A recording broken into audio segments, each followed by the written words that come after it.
Cuando abrí aquella puerta del sótano, entendí que no era yo la maldición de la familia. Encontré las pruebas de lo que le hicieron a mi hermanito. Esa misma noche, mis manos se convirtieron en el instrumento de la justicia que nadie más haría. Buenas tardes, mis queridos. Soy Dolores Mendoza, pero todos aquí me llaman Doña Lola. Tengo 72 años y bueno, mi dirección actual no es de las más comunes. Vivo en Durango, una ciudad hermosa allá en el norte de México, pero no en la parte que ustedes conocen. Yo vivo en el Centro de Readaptación Social Femenil desde hace casi 60 años. Sí, una prisión, pero no se asusten. Yo no me asusté cuando llegué. Y miren que todo era muy diferente en aquella época. Mi vidita aquí tiene una rutina tranquila. Mi pasatiempo preferido es la lectura. ¡Ay, cómo amo mis libros! La biblioteca de aquí no es gran cosa, pero siempre me las arreglo para conseguir libros nuevos con las trabajadoras sociales o con las visitas de otras internas. Ya leí de todo un poco, novelas, biografías, libros de historia, pero tengo un cariño especial por la poesía. Las palabras bien puestas me transportan más allá de estos muros grises. Por las noches, cuando abren el patio para el baño de sol, o mejor dicho, baño de luna, me gusta sentarme en un rinconcito y mirar hacia el cielo. Es increíble cómo las estrellas siguen brillando incluso para quien está presa. Me quedo ahí quietecita, pensando en la vida, en las vueltas que da el mundo, en las decisiones que tomamos y en las que tomaron por nosotros. Empecé a gustarme la lectura aquí mismo en la prisión. Antes, yo apenas tenía tiempo, o tal vez no tenía paz de espíritu para concentrarme en las letras. Fue una profesora voluntaria, la maestra Hortensia Flores, quien me enseñó el placer de la lectura. Yo ya sabía leer, claro, pero no sabía viajar a través de los libros. Ella me dijo una vez: Dolores, mientras tu mente pueda viajar, ninguna celda te va a encerrar de verdad. ¿Y saben qué? Tenía razón. Estoy sentada ahora en mi camita, en esta celda pequeña, más organizada. Tengo una mesita improvisada con cajones de madera donde guardo mis tesoros, algunos libros, unas cartas viejas, un cuaderno donde escribo mis pensamientos. Las paredes son de un verde desteñido, pero las decoré con algunos recortes de revista. Se puede volver cualquier lugar más acogedor cuando nos esforzamos un poquito. Y ustedes, mis queridos, que me están viendo en este exacto momento, háganme un favor. Si este video toca su corazón, dejen un like y suscríbanse al canal. Eso ayuda mucho a que nuestra historia llegue a más personas. Y cuéntenme en los comentarios desde qué rincón de México o del mundo me están viendo. ¿Están tomando su cafecito de la mañana, almorzando o ya preparándose para dormir? Yo los imagino del otro lado y eso me hace sentir menos sola en este camino mío. Hoy voy a contar una historia que guardé por mucho tiempo. Es sobre cómo un error puede transformarse en justicia, sobre cómo a veces necesitamos atravesar el infierno para encontrar algún tipo de paz. No es una historia bonita, pero es mi historia. Y tal vez, solo tal vez, pueda servir de advertencia para alguien que la necesita. Nací en Gómez Palacio, allá en Durango, cuando aquello todavía era un pueblito tranquilo, antes de que creciera tanto. Estamos hablando de 1953, tiempos en que las cosas eran más simples, pero también más duras. Mi papá, Aurelio Mendoza, trabajaba en las minas de plata. Era un hombre alto, de manos gruesas como cuero viejo, siempre con esa mirada distante, como quien ve algo que nadie más puede ver. Mi mamá, Remedios Salazar de Mendoza, era costurera de mano llena. Hacía vestidos que las mujeres de la región se disputaban, principalmente para fiestas de 15 años y bodas. Tenía el rostro delgado, el cabello siempre recogido en un chongo bien apretado y una forma de caminar que parecía que siempre tenía prisa, incluso cuando no la tenía. Nuestra casa quedaba en la parte más alejada del pueblo. Era una construcción sencilla,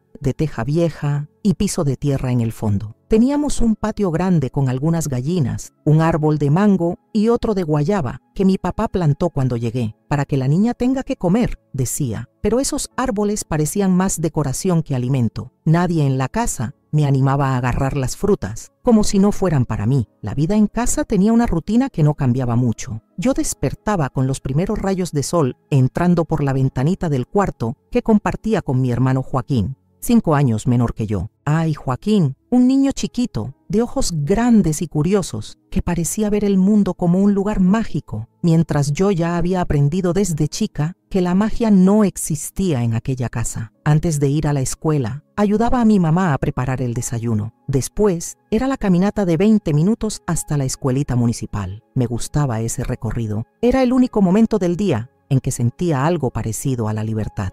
La escuela era sencilla, con solo 3 salones, pero la maestra Catalina Reyes me trataba con un cariño que no conocía en casa. Fue ella quien se dio cuenta de que yo tenía facilidad con las letras y me prestó los primeros libros. Después de clases, volvía para ayudar a mi mamá con las tareas de la casa: lavar ropa, barrer, cuidar a Joaquín. El niño era frágil, había nacido con problemas de salud. «Respira mal», decía mi papá, como si el simple acto de respirar pudiera hacerse de forma incorrecta. Pero yo sabía que no era culpa de Joaquín. Él tenía lo que llamaban soplo en el corazón. Necesitaba cuidados especiales. Por las noches, cuando mi papá regresaba del trabajo, la casa se ponía diferente. El aire parecía más pesado, como cargado de una tensión invisible. Cenábamos en silencio, solo el tintineo de los tenedores en el plato. Si Joaquín tosía durante la comida, mi papá golpeaba la mesa. «Este niño vino con defecto», murmuraba, como si le hablara a la comida. Las noches eran lo peor. Después de que se apagaban las luces, las paredes de la casa parecían susurrar. Varias noches yo escuchaba pasos en el pasillo. Después, la puerta del cuarto de Joaquín se abría. Mi mamá decía que iba a verificar si él estaba respirando bien, pero los gemidos que yo escuchaba no parecían de cuidado médico. Muchas veces me ponía la almohada sobre la cabeza para no escuchar, y cuando ya no podía soportar más, salía escondida al patio. Me sentaba debajo del árbol de mango y contaba estrellas hasta que mis ojos pesaban. Los juegos de infancia para mí eran diferentes. Mientras las otras niñas jugaban a la ronda o con muñecas, yo jugaba a la doctora con Joaquín. No era un juego común. Era mi forma desesperada de intentar confortarlo después de los exámenes que nuestros papás le hacían cuando pensaban que no estaba bien. Yo fingía que tenía poderes mágicos para curarlo. Le pasaba la mano suavecito donde él decía que le dolía y le cantaba bajito canciones que inventaba en el momento. En la escuela tenía pocas amigas. Soledad Torres y Pilar Núñez eran las únicas que se me acercaban. Las otras niñas parecían sentir algo extraño en mí, como si cargara una nube oscura. Una vez escuché a la mamá de una compañera decir: «No juegues con esa niña, hay algo malo en esa familia». Y lo había, solo que nadie hacía nada. El padre del pueblo, don Esteban Villarreal, una vez me llamó después de la misa y me preguntó si todo estaba bien en casa. Casi le cuento, pero en ese exacto momento, mi papá apareció en la puerta de la sacristía con esa mirada que yo conocía bien. La mirada que decía: «Si abres la boca va a ser peor». Entonces sonreí y le dije que todo estaba bien, que solo estaba cansada porque había ayudado mucho en casa. El peor día de mi infancia fue cuando cumplí 10 años. No hubo fiesta ni pastel. Solo mi papá me llamó a la sala y dijo: «Ahora ya estás grande suficiente para entender algunas cosas». Fue la primera vez que me llamó el error. Dijo que yo había nacido para traer desgracias a la familia, que desde mi nacimiento solo habían pasado cosas malas, incluyendo el nacimiento de Joaquín con su defecto. Aquella noche lloré hasta quedarme dormida y soñé con un lugar lejos, muy lejos de Gómez Palacio. Un lugar donde nadie me llamaba el error, donde Joaquín podía respirar sin dolor, donde los mangos del patio eran para comerse y no solo para mirarlos. Pero cuando salió el sol, yo todavía estaba ahí, en el mismo cuarto,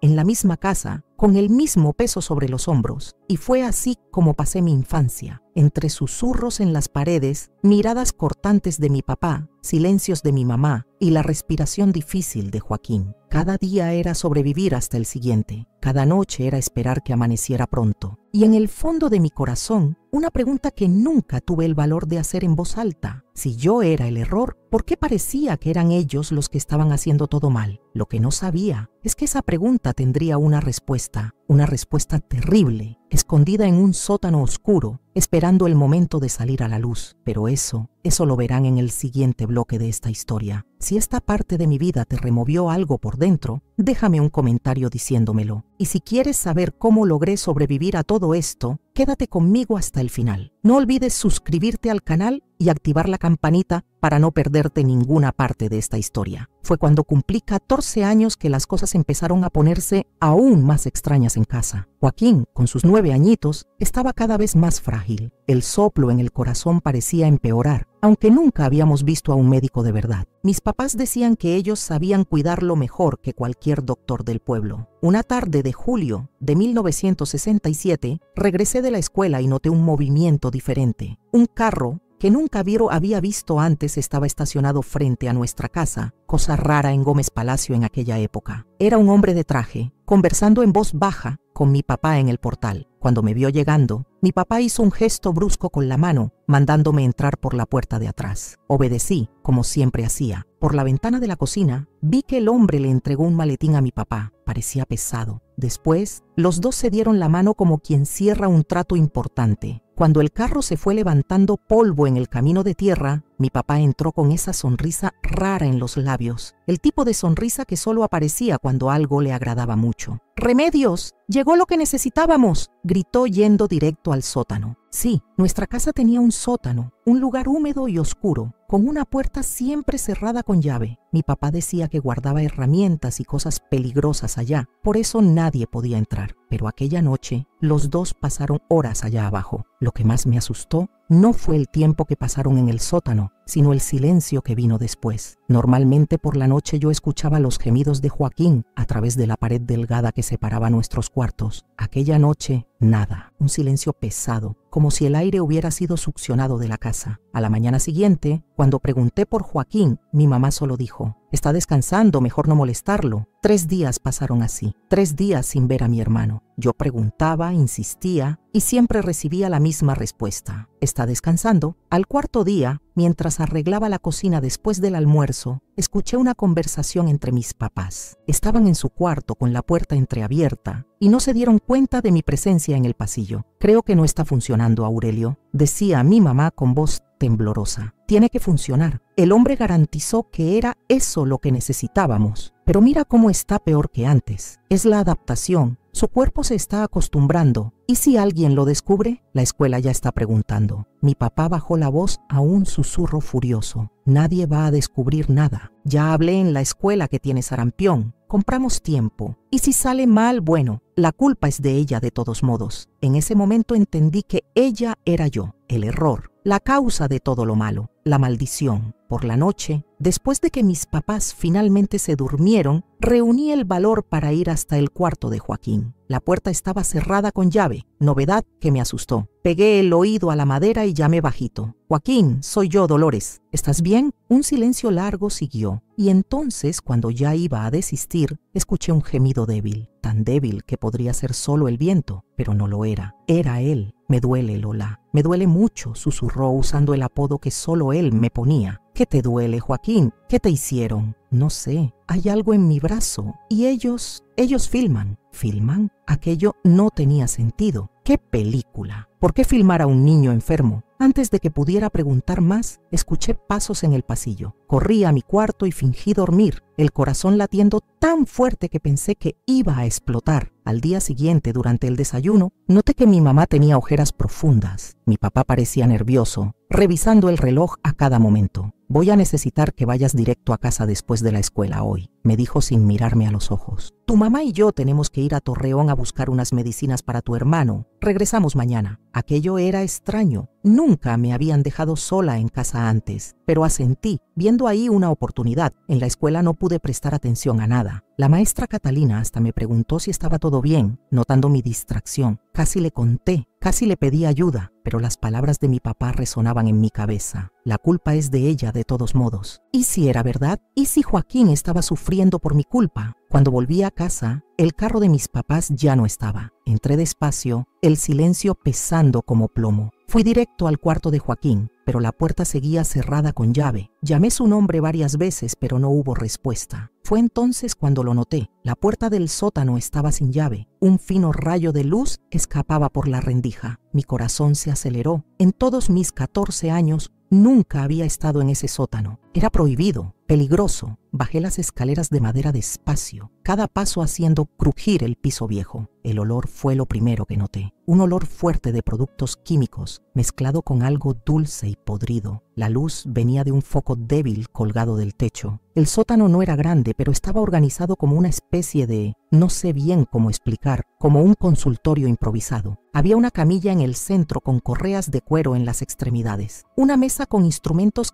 que nunca había visto antes, frascos con líquidos de colores extraños y en un rincón una máquina que reconocía de las clases de ciencias, un proyector de películas. Al lado del proyector, una pila de latas redondas, películas. Sentí mi estómago retorcerse. Tomada por un impulso que no pude controlar, agarré una de las latas, la abrí y puse el rollo en el proyector, como había aprendido en la escuela. Encendí el aparato, apuntando hacia la pared blanca. Las imágenes que aparecieron me hicieron caer de rodillas. Era Joaquín, mi pequeño Joaquín, amarrado a esa misma camilla. Mi papá le aplicaba una inyección en el brazo, mientras mi mamá ajustaba algo en un aparato al lado. El rostro de mi hermano se contorsionaba de dolor, pero no había sonido en la película. Solo imágenes crudas en blanco y negro de su sufrimiento. Cambié a otra película, y otra más. Años de tratamientos, años de experimentos, años de mi hermano siendo usado como no puedo ni decir la palabra. Algunas películas mostraban procedimientos tan crueles que tuve que voltear la cara. En otras, solo lo medían, anotaban cosas, como un estudio científico macabro. La última película que vi mostraba a Joaquín mucho más flaco, casi irreconocible. Ya no se movía, solo miraba fijamente a la cámara, como implorando, como si supiera que ese sería su último registro. Cuando la proyección terminó, me quedé ahí parada en la oscuridad, sin poder llorar, sin poder gritar. Un entumecimiento se apoderó de mi cuerpo. Ya no era dolor o miedo lo que sentía, era otra cosa, algo que crecía dentro de mí como una tormenta. Volví arriba y traté nuevamente de abrir la puerta del cuarto de Joaquín. Esta vez empujé con toda mi fuerza, aventando mi cuerpo contra la madera. La cerradura vieja cedió. La puerta se abrió con un crujido. El cuarto estaba vacío. La cama tendida, como si nadie durmiera ahí desde hacía días. Los pocos juguetes que él tenía estaban organizados en el estante. En la pared, un calendario donde mi mamá me marcaba los días, con una X roja. La última marca era de 3 semanas atrás. Me senté en su cama y finalmente las lágrimas llegaron. Lloré por horas, abrazada a su almohada que todavía tenía su olor. Lloré hasta no tener más lágrimas. Cuando llegó la noche yo ya lo sabía. Joaquín no estaba descansando. Joaquín no estaba en ningún lugar. Las películas que vi fueron los últimos registros de él. Lo que no entendía era por qué. ¿Por qué mis propios papás harían eso? ¿Qué tipo de personas eran? Aquella misma noche encontré una caja debajo de la cama de mis papás. Adentro cartas de un tal Instituto de Investigaciones Especiales. Cartas mencionando pagos por resultados, mencionando cómo el espécimen era perfecto para las pruebas debido a su condición cardíaca rara. El espécimen era Joaquín. Mi hermano había sido vendido para experimentos, y no solo vendido, usado por sus propios papás como cobayo durante años. La última carta felicitaba a mis papás por los datos recolectados y lamentaba la pérdida del espécimen, pero garantizaba que la información sería valiosa para la ciencia. Había un cheque adjunto, una cantidad que para nuestra familia humilde era una fortuna. Fue como si algo dentro de mí se rompiera. No era yo la maldición de la familia, no era yo el error. El verdadero error estaba ahí, frente a mis ojos, en esas cartas, en esas películas, en toda esa casa. Pasé la noche despierta, sentada en la cocina, las pruebas esparcidas sobre la mesa, esperando. El odio que crecía dentro de mí era calmo, casi sereno. Cuando el sol comenzó a salir, escuché el carro llegando. Escuché las voces de mis papás animadas, hablando sobre las nuevas entregas que traían. Y cuando abrieron la puerta y me vieron ahí sentada con todas las pruebas expuestas, sus caras cambiaron. No vi miedo como esperaba, vi rabia, como si yo hubiera arruinado algo muy preciado. Entonces la maldición descubrió nuestro secretito, dijo mi papá aventando el maletín al suelo. Y yo, por primera vez en la vida, no bajé la cabeza. Miré directamente a sus ojos y pregunté, ¿qué le hicieron a Joaquín? ¿Dónde está mi hermano? La respuesta de mi mamá me golpeó como una bofetada. Enterrado en el patio, debajo de ese árbol de mango que tanto te gusta. Fue el único servicio que ese inútil prestó, abonar un árbol. Pero lo que pasó después de esas palabras, eso tendrán que descubrirlo en el siguiente bloque. Si alguna vez has sentido que algo no estaba bien en tu familia, pero nadie te creía, déjame un comentario. A veces, compartir nuestra historia es el primer paso para sanar. Las palabras de mi mamá resonaban en mi cabeza mientras miraba a esos dos extraños frente a mí, porque eso era lo que eran, extraños. No papá y mamá, no familia. Solo dos personas que nunca realmente conocí. No vas a contarle a nadie, dijo mi papá, no como pregunta, sino como orden. Nadie le creería a una niña como tú, la hija problemática, la que siempre dio problemas. Mi mamá se acercó. Su perfume empalagoso invadió mi espacio y acarició mi cabello de una manera que debería parecer maternal, pero solo me causó escalofríos. Dolores, mi hija, tienes que entender, lo que hicimos fue importante para la ciencia, para el futuro. Tu hermano, él ya estaba condenado de todos modos con ese corazón defectuoso. Al menos así su vida corta sirvió para algo más grande. Aparté su mano con un movimiento brusco. ¿Algo más grande? Lo torturaron. Vi las películas. Él les suplicaba que pararan. Mi papá dio un golpe en la mesa que hizo saltar todo. Tú no entiendes nada. Ese instituto nos buscó cuando se enteraron de la condición rara de Joaquín. Nos ofrecieron dinero, mucho dinero. ¿Sabes lo que podemos hacer con ese dinero? Salir de este pueblo, empezar una vida nueva, darte las cosas que nunca tuviste. Yo nunca pedí nada de eso, susurré. Solo quería que amaran a Joaquín, que me amaran a mí. Mi mamá soltó una risa fría. ¿Amor? ¿Eso es lo que quieres? El amor no llena la panza, niña. El amor no paga las cuentas. Aquella noche me encerraron en el sótano, el mismo sótano donde mi hermano había sufrido durante años. Dijeron que necesitaban pensar qué hacer conmigo, que yo sabía demasiado, que tal vez el instituto se interesaría por una nueva voluntaria. El olor a productos químicos me mareaba. La camilla vacía en el centro parecía llamarme como un presagio de lo que vendría. Me acurruqué en un rincón, abrazando mis rodillas, tratando de hacerme pequeña, muy pequeña. Tal vez, si desaparecía, 2 días pasaron así. Bajaban para darme agua y un pedazo de pan duro. Siempre los dos juntos, siempre vigilando cada movimiento mío. Por las noches, escuchaba sus voces discutiendo allá arriba. Planes. ¿Qué hacer con la hija que descubrió todo? Al tercer día, el hombre del traje regresó. Escuchaba sus pasos arriba, su voz grave mezclada con las de mis papás. Después, silencio. Y luego, pasos en la escalera del sótano. Era más joven de lo que imaginé. Tal vez 30 años, lentes redondos, cabello peinado hacia atrás con brillantina. Cargaba una carpeta y me miraba como si yo fuera un objeto curioso en un aparador. ¿Esta es la niña?, preguntó sin dirigirse a mí, sino a mi papá que venía detrás. Sí, doctor. Como le dije, descubrió todo. El hombre se acercó, agarró mi barbilla, volteó mi cara hacia un lado y hacia otro, como quien examina una fruta en el mercado. Sana, más grande que el niño, pero todavía sirve. El instituto tiene interés en casos de histeria femenina también. Mi mamá, parada en la escalera, habló ansiosa. Entonces,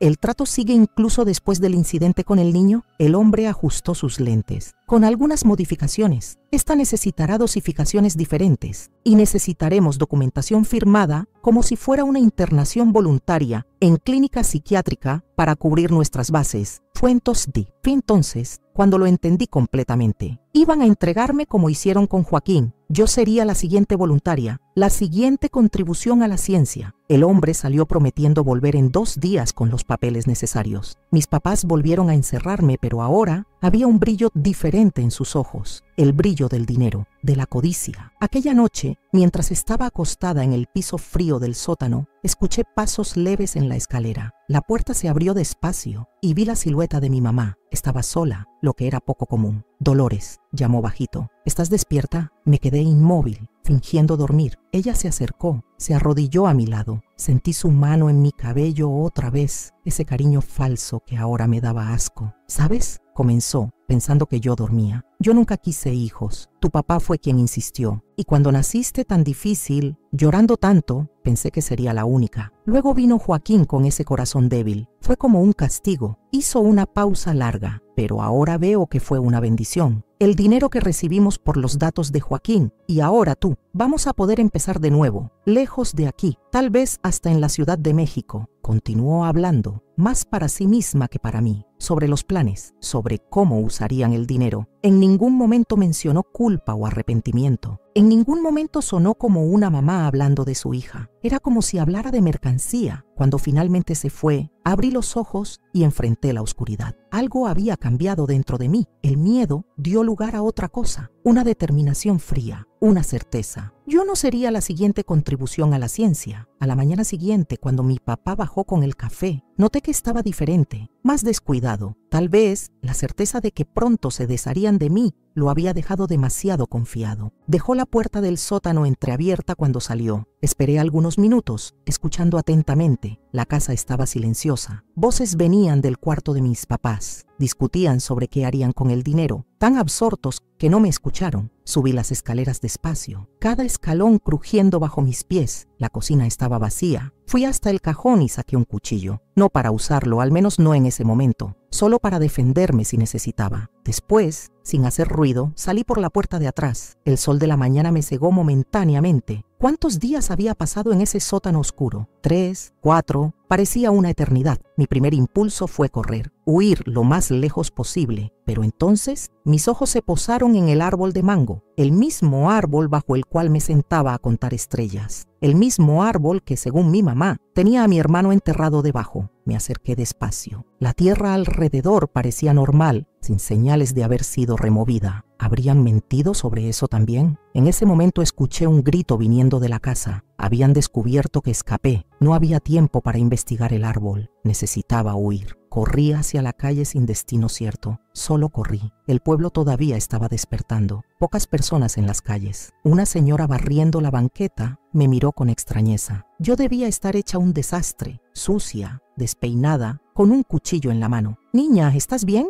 preguntó genuinamente preocupada. Me detuve jadeando. Abrí la boca para responder. ¿Pero qué diría? Mis papás mataron a mi hermano en experimentos y ahora quieren hacer lo mismo conmigo. ¿Quién creería? La vacilación me costó caro. Un grito detrás de mí. Mi papá corriendo por la calle. «¡Agárrenla! ¡Está teniendo un ataque! ¡Necesita ayuda!». La señora retrocedió asustada, mirando de mi cara aterrada al cuchillo en mi mano. Claro que le creería a él, no a mí. Volví a correr. ¿Hacia dónde? La delegación estaba lejos, del otro lado del pueblo. La escuela cerrada a esa hora. Pensé en la iglesia, en el padre Esteban, pero confiaría en él. La última vez que casi pedí ayuda, mi papá apareció justo a tiempo para impedirlo. Terminé escondiéndome en el monte atrás del panteón municipal. Me quedé ahí temblando, tratando de pensar qué hacer ahora. Si volvía a casa, no. Esa no era una opción. Si trataba de contarle a alguien, ¿quién creería a una adolescente acusando a sus propios papás de monstruosidades? Las horas pasaron. El hambre apretaba. La sed también. Cuando llegó la noche, todavía estaba ahí escondida, sin saber qué hacer. Al día siguiente, reuní valor y me acerqué a un puesto de periódicos. Don Ramiro, el dueño, era conocido por ser caritativo. Cuando me vio, abrió los ojos grandes. «Dolores, niña, tus papás te están buscando por todo el pueblo. Dicen que huiste de casa después de...»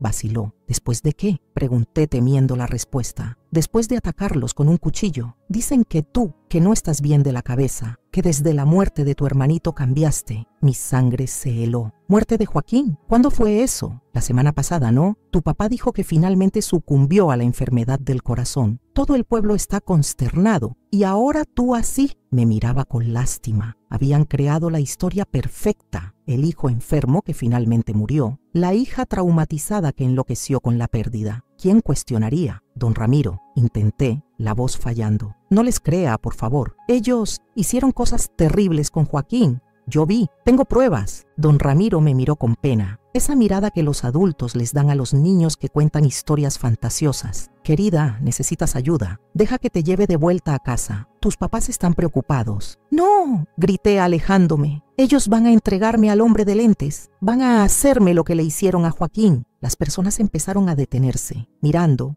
cuchicheando. Yo estaba haciendo exactamente lo que ellos esperaban, pareciendo loca, descontrolada, confirmando la historia que habían esparcido. Huí nuevamente. Vagué por las calles todo el día, evitando ser vista. Por la noche, volví a esconderme en el monte. Estaba hambrienta, sucia, desesperada. Y peor, sabía que no podía continuar así para siempre. En algún momento sería encontrada. Al tercer día de huida, tomé una decisión. Volvería a casa, no para entregarme, sino para agarrar las pruebas, las películas, las cartas del instituto. Sin ellas, era solo mi palabra contra la de ellos. Y en Gómez Palacio, en la década de los 60, la palabra de un hombre respetado como mi papá valía más que la de una adolescente perturbada. Pero lo que pasó cuando volví a esa casa, eso cambiaría todo para siempre. Si alguna vez tuviste que tomar una decisión imposible entre tu seguridad y hacer lo correcto, cuéntame en los comentarios. No estás solo en esto. Esperé hasta el final de la tarde, cuando sabía que mi papá estaría en el trabajo. Vi a mi mamá salir para ir a la tienda. La casa quedaría vacía por al menos media hora. Entré por atrás, usando la llave que siempre estaba escondida debajo de una maceta. La casa estaba silenciosa, con ese aire pesado de siempre. Bajé directo al sótano, sabiendo exactamente lo que buscaba. Las latas de película estaban ahí, apiladas en un rincón. las cartas también. Puse todo en una bolsa de tela que encontré colgada. Estaba a punto de salir cuando escuché pasos arriba. Me congelé. Sabía que volverías. La voz de mi mamá, fría como hielo, venía de lo alto de la escalera. Comenzó a bajar lentamente, cada paso resonando en el sótano vacío. En sus manos traía algo que nunca había visto antes, una jeringa llena de un líquido amarillento. El doctor dejó esto en caso de que dieras problemas antes de que regresara, dijo, mostrando la jeringa, para calmar, para hacer la transición más suave. Retrocedí hasta golpear la pared. No había a dónde huir. ¿Por qué?, pregunté, la voz casi un susurro. ¿Por qué le hicieron eso a Joaquín? ¿Por qué quieren hacérmelo a mí? Ella inclinó la cabeza como si la pregunta fuera curiosa. Al principio era solo por el dinero. Estábamos hundidos en deudas. El instituto ofreció una cantidad que resolvería todo. Tu papá aceptó inmediatamente. Yo dudé, lo confieso, pero después del primer pago me di cuenta de que podríamos tener la vida que siempre soñé. Dio otro paso en mi dirección, pero después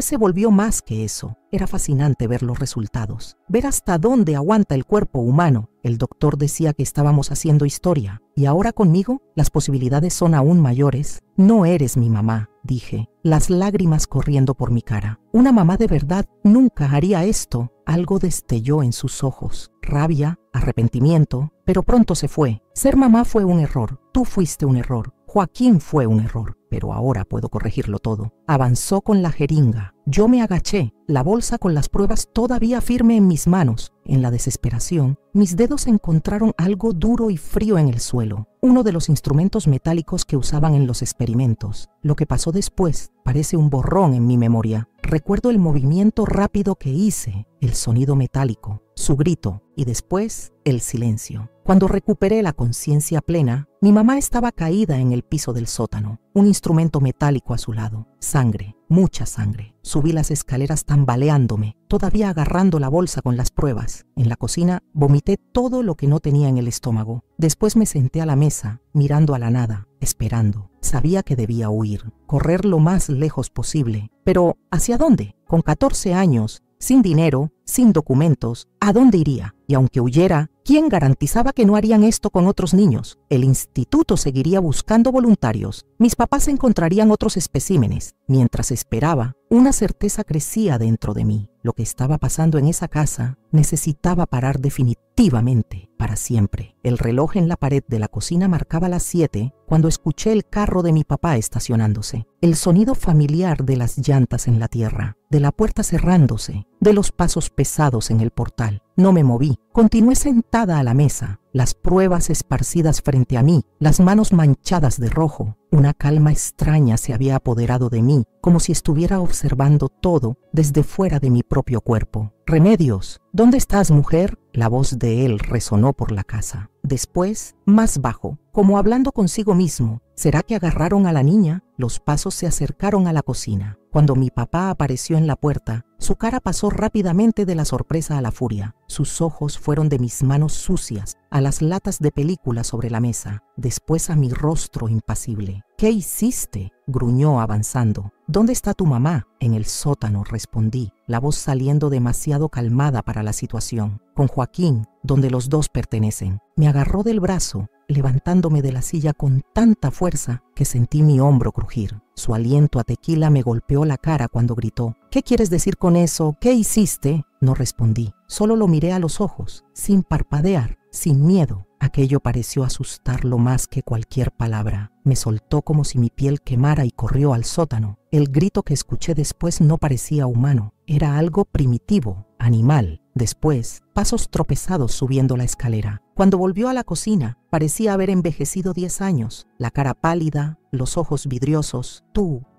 balbuceó, señalándome incapaz de completar la frase. Me iba a dar la misma inyección que le dieron a Joaquín, la que lo mató. ¿Qué esperabas que hiciera? ¿Dejar que me vendieran a ese instituto también? Mi papá se tambaleó hasta la mesa, apoyándose en ella para no caer. Por un momento, vi algo como confusión en su rostro, tal vez remordimiento, pero duró apenas un segundo. La rabia volvió con fuerza total. ¿Destruiste todo?, dijo, la voz baja y peligrosa. Todo nuestro trabajo, todo el dinero, nuestro futuro. ¿Qué futuro construido sobre el sufrimiento de Joaquín, sobre mi dolor, encontré fuerzas para levantarme y enfrentarlo de igual a igual. Ustedes no son humanos, son monstruos, y los monstruos necesitan ser detenidos. La bofetada que recibí en la cara me tiró de vuelta en la silla. Sentí el sabor de sangre en la boca, pero no desvié la mirada. Ya no había nada que él pudiera hacerme para lastimarme. Ya había soportado lo peor. Tú siempre fuiste un problema, dijo, empezando a circular por la cocina como un animal enjaulado. Desde que naciste, llorando de más, preguntando de más, viendo de más. Se detuvo abruptamente, sus ojos posándose en las latas de película y en las cartas sobre la mesa. Algo cambió en su mirada. ¿Estas son todas las pruebas?, preguntó la voz ahora calculadora. No hay más películas, más cartas. ¿Por qué quieres saber?, respondí desafiante. ¿Vas a destruir todo? ¿Crees que eso va a borrar lo que hicieron? Me soltó y empezó a recoger las pruebas, metiendo todo en una bolsa. Voy a resolver esto. Todavía puedo arreglarlo. Voy a llamar al doctor, explicarle lo que pasó. Él va a entender. Nos va a ayudar a encubrir todo. Mientras hablaba frenético, empecé a entender. No había arrepentimiento ahí, solo miedo de ser descubierto. Miedo de perder el dinero, el acuerdo con el instituto. Incluso ante la muerte, ante el horror que habían causado, todo lo que pensaba era en cómo salirse con la suya. ¿Cuánto?, pregunté. Se detuvo confundido. ¿Qué? ¿Cuánto pagaron por Joaquín? ¿Cuál era el precio de tu propio hijo? Por un momento, vi algo rompiéndose en sus ojos, una chispa de humanidad intentando emerger, pero fue sofocada rápidamente. «Dinero suficiente para salir de esta vida miserable», respondió con voz fría. «Pero ahora tú lo arruinaste todo». Terminó de juntar las pruebas y se dirigió al fogón de leña que estaba en la esquina de la cocina. Abrió la portezuela y empezó a aventar las películas y las cartas al fuego. Una a una vi los registros del sufrimiento de Joaquín siendo consumidos por las llamas. «Nadie te va a creer», dijo, mientras las últimas pruebas se convertían en cenizas. ¿Quién le va a hacer caso a una niña problemática? Una niña que todos ya saben que no está bien de la cabeza desde que murió su hermano. Tenía razón. Habían preparado el terreno perfectamente. La historia de mi inestabilidad ya estaba plantada en el pueblo. Incluso con mi mamá fuera de escena, sería la palabra de él contra la mía. ¿Y quién me creería ahora? Ahora, dijo después de que la última lata de película se derritió en el fuego. Tenemos que resolver el problema del sótano. Y después, tú y yo vamos a tener una larga conversación sobre tu futuro. La forma como dijo futuro me heló la sangre. No había futuro para mí en esa casa. Si me quedaba, sería el siguiente espécimen. O peor, cuando se volteó para agarrar algo del cajón, vi el brillo metálico de un cuchillo, el mismo que usé para defenderme días atrás. Mi cuerpo reaccionó antes de que mi mente pudiera procesarlo. Agarré la pesada sartén de hierro que estaba en el fogón y en un movimiento rápido golpeé su cabeza. El sonido fue horrible. Cayó como un costal de papas, el cuchillo resbalándose de sus dedos. No se movió más. Me quedé parada, la sartén todavía en la mano, mirando el cuerpo en el piso de la cocina donde tantas veces me senté a comer en silencio, donde tantas veces tragué lágrimas junto con la comida, donde ahora estaba el final de todo lo que conocía como familia. Una tranquilidad terrible se apoderó de mí. No sentí pánico, no sentí remordimiento, solo sentí alivio, como si un peso inmenso hubiera sido removido de mis hombros. Salí al patio y miré hacia el árbol de mango, el árbol bajo el cual me sentaba a contar estrellas, el árbol donde, según mi mamá, Joaquín estaba enterrado. ¿Sería verdad o solo otra mentira cruel? Fui hasta el cobertizo de herramientas y agarré una pala. Empecé a cavar bajo el árbol de mango, movida por una necesidad que no podía explicar. Necesitaba saber, necesitaba tener certeza. No sé cuánto tiempo cavé. Mis manos formaron ampollas que reventaron y sangraron. Mis brazos dolían. El sudor corría por mi cara, mezclándose con las lágrimas que ni siquiera me di cuenta que derramaba. Cuando la pala finalmente golpeó algo sólido, mi corazón se detuvo por un segundo. Era una caja, una pequeña caja de madera, demasiado pequeña para un cuerpo. Cuando la abrí, encontré adentro solo un osito de peluche viejo, el favorito de Joaquín, junto con un pedazo de papel con la letra de mi mamá. Experimento 37, descartado en el río. Caí de rodillas sollozando. Ni siquiera una tumba de verdad le dieron a mi hermano, ni siquiera ese último respeto, solo lo descartaron como basura. Aquella noche, sentada en el patio con el osito de Joaquín en mi regazo, tuve un sueño extraño. Aunque estaba bien despierta, Vi a mi hermano no como estaba en las últimas películas, flaco y sufrido, sino como era antes de que todo comenzara, sonriendo, con esos ojos grandes y curiosos. Él no habló nada, solo sonrió y señaló las estrellas. Cuando miré hacia arriba, vi una estrella fugaz cortando el cielo oscuro de Gómez Palacio. Pedí un deseo, el más sincero de mi vida, que ningún niño jamás pasara por lo que pasamos nosotros. El amanecer llegó y con él la necesidad de decidir qué hacer. Ya no había vuelta atrás. Mi vida como la conocía había terminado en esa cocina. 2 cuerpos en la casa. Ninguna prueba de los horrores que llevaron a eso. Solo yo, una adolescente de 14 años que todos ya creían perturbada. Pero en lugar de huir, en lugar de esconderme, hice lo que nadie esperaría. Lo que pasó después cambiaría el curso de toda mi vida. Y eso lo sabrán en el siguiente bloque. Si alguna vez te sentiste atrapado entre hacer lo que todos esperan y hacer lo que sabes que es correcto, aunque nadie te entienda, déjame saberlo en los comentarios. Tu verdad importa, aunque el mundo entero diga lo contrario. Intenté pensar racionalmente. Podría huir, intentar llegar a una ciudad más grande donde nadie me conociera, empezar de nuevo. Pero, ¿y si el instituto me encontraba? ¿Y si había otras personas involucradas? Otros doctores buscando especímenes. Y estaba Joaquín, sin cuerpo para enterrar, sin justicia, solo descartado en el río como un experimento fallido. Fue cuando decidí, no huiría, no me escondería. Al contrario, haría lo que nadie esperaría. Me bañé, me puse la ropa más presentable que tenía, peiné mi cabello cuidadosamente. Después caminé hasta la delegación del pueblo. Era domingo por la mañana. Las calles estaban casi vacías. Algunas señoras camino a la iglesia me miraron con curiosidad. Debí haber parecido extraña, demasiado calmada, demasiado arreglada para alguien que, según los rumores, estaba teniendo un colapso mental. En la delegación solo había un guardia de turno. Lo reconocí, Teodoro Ibarra, un hombre de mediana edad que a veces jugaba cartas con mi papá. Cuando me vio, frunció el ceño, confundido. Dolores, ¿qué haces aquí, niña? Tu papá te está buscando por todas partes. Lo sé, respondí con voz firme. Y es sobre él que vine a hablar. Conté todo, sin emoción, sin lágrimas, solo hechos. Los experimentos con Joaquín, las cartas del instituto, el dinero, los planes para mí, lo que pasó en el sótano, lo que hice en la cocina, el osito bajo el árbol de mango, el cuerpo en el río. Al principio, el guardia me miraba con escepticismo, después, con horror creciente. Cuando terminé, estaba pálido. Niña, esto es muy grave. ¿Tienes pruebas de todo eso? Tenía, respondí sinceramente, películas, cartas, pero mi papá las quemó todo antes de que yo lo detuviera. Se pasó la mano por la cara, pareciendo envejecer 10 años en esos minutos. Sin pruebas, queda tu palabra contra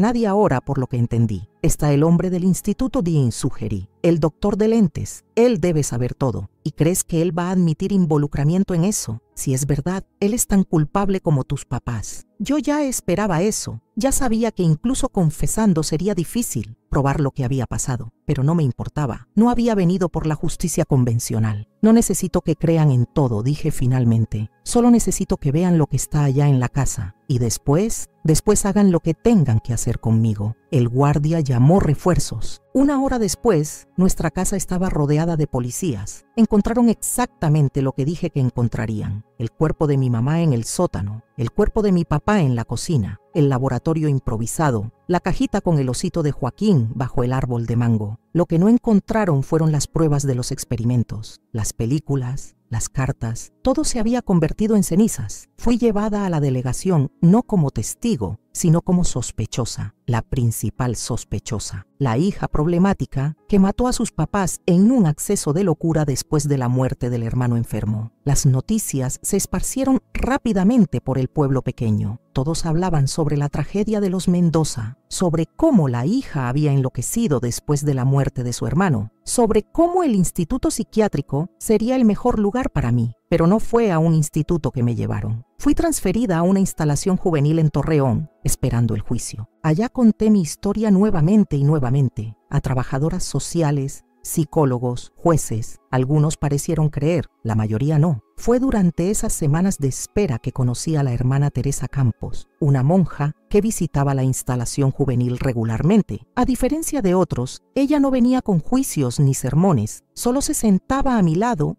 y escuchaba. ¿Por qué me crees?, le pregunté un día. después de semanas de sus visitas silenciosas. «Porque he visto demasiado mal en este mundo disfrazado de bien», respondió con voz suave. «He visto a hombres usar la religión para justificar atrocidades. He visto a padres usar el amor como excusa para el control. Y he visto cómo la ciencia, esa cosa que debería ayudar a la humanidad, puede convertirse en tortura en las manos equivocadas. Fue ella quien me explicó algo que yo no entendía completamente: la manipulación espiritual y psicológica que mis papás habían usado conmigo durante años. Te hicieron creer que eras el error», dijo, sosteniendo mi mano entre las suyas. «Te convencieron de que todo lo malo que pasaba era culpa tuya. Esa es una de las formas más crueles de abuso: hacer que la víctima se sienta responsable por el mal que otros le hacen. Recordé todas las veces que mi papá me llamó la maldición, todas las veces que mi mamá insinuó que yo era la causa del sufrimiento familiar, cómo me hicieron sentir culpable por el nacimiento de Joaquín con problemas de salud, cómo me hicieron creer que merecía el trato que recibía. Pero la iglesia», empecé, recordando las misas dominicales, el padre Esteban, la fachada de familia religiosa que manteníamos. Siempre íbamos a misa. Mi papá era respetado en la comunidad católica. ¿Cómo podían hacer esas cosas y todavía fingir ser buenos cristianos? La hermana Teresa suspiró profundamente. «Los peores monstruos a menudo se esconden detrás de las máscaras más santas. Usan las escrituras para justificar sus actos. Usan el miedo a Dios para mantener a las víctimas en silencio. Tu papá probablemente creía, o hacía que otros creyeran, que lo que hacía con Joaquín era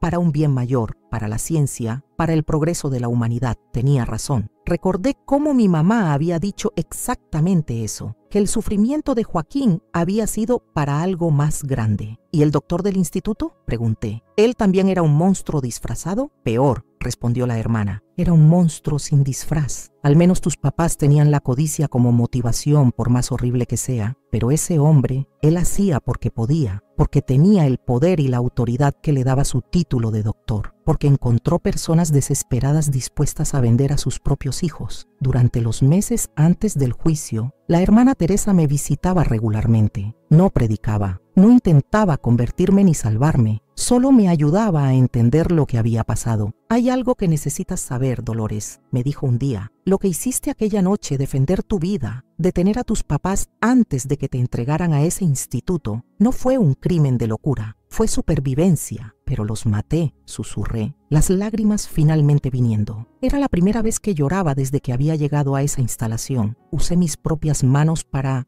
detener años de abuso», interrumpió gentilmente. «Para protegerte de convertirte en la próxima víctima de esos experimentos, para asegurar que ningún otro niño sufriera lo que sufrió Joaquín». Pero sus palabras de consuelo no cambiaron la realidad. El juicio fue rápido. Sin pruebas de los abusos, sin testigos además de mí misma, el veredicto era predecible. El fiscal pintó un cuadro simple: una adolescente perturbada, traumatizada por la muerte del hermano, que inventó una historia elaborada de experimentos y abusos para justificar el asesinato de sus propios padres. Los instrumentos médicos en el sótano fueron explicados como herramientas que el padre, preocupado, usaba para intentar ayudar al hijo enfermo. La falta de películas y cartas fue presentada como prueba de que nunca existieron. Mi abogado defensor, un hombre joven asignado por el Estado llamado Roberto Fuentes, hizo lo que pudo. Pero, ¿cómo defiendes a alguien cuando todas las pruebas fueron destruidas? Cuando la única narrativa disponible es la que te hace parecer una asesina. Considerada mentalmente inestable pero consciente de mis actos, fui condenada por doble homicidio. Por ser menor de edad, cumpliría pena hasta los 21 años en la institución juvenil. Después sería transferida a una penitenciaría común. La noche antes de que la sentencia fuera oficialmente pronunciada, la hermana Teresa vino a visitarme por última vez. «Van a transferirme a otra región», explicó, «pero antes de irme quiero darte algo». Me entregó un pequeño libro, El Principito. En la primera página había escrito: «Para Dolores, quien incluso en las noches más oscuras nunca dejó de buscar las estrellas. La vida que te espera no será fácil», dijo,